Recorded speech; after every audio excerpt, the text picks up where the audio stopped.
ওইসব দিয়ে এত দেমাগ দেখিও না। দেমাগ? কিসের দেমাগ? দেমাগ? আরে তোমরা চুপ করো তো। বৌদি যাও ভেতরে যাও, বাজারে ডাক্তার টাকাটা নিয়ে এসো তো, কি আনতে দেবে বলো, আমি যাবো আর আসবো।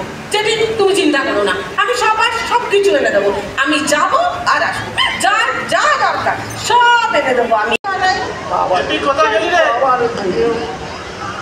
এই যা তো পাড়ার মোড় থেকে একটা ট্যাক্সি থেকে নিয়ে তো। টেপি নেই এখানে। ভাবলাম একটু সিনেমা দেখতে যাবো। উফ, আর আজকে ড্রাইভারটা চুপ মারলো। বললাম তো টেপি নেই এখানে। নেই মানে? টেপি তো এই সময় এখানেই থাকে।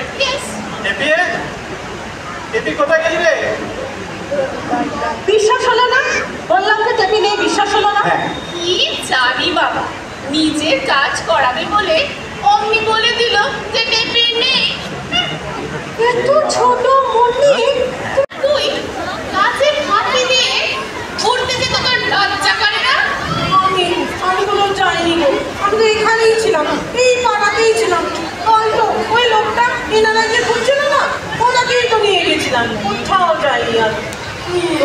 ও হ্যাঁ, তুই তো তাকে নিয়ে গেলি, তো পেলি নারাইকে?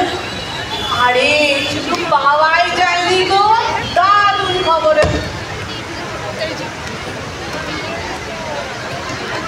কিরকম খবর বল? আরে দাদাবাবু জানো, কিরকম আবার? ওই এনআরআই পেয়ে চুক্তি চাকরি দিয়ে একটা বড় টাকা কামিয়ে নিয়ে থাকে। আমি আগে থেকেই জানতাম এরা সব চোর বাটপাট। টেপি তুই জানো একটা ট্যাক্স থেকে নিয়ে তো জানা। শোনো, দেখতে কিন্তু ভদ্রলোক মনে হচ্ছে, কিন্তু আসলে যদি আমাদের ছেলে তো ভাবতে পারে। আমাকে ছাড়া থাকতেই পারি না। তুই আমাকে ছেড়ে যাবি না? বল সোনা, বল না।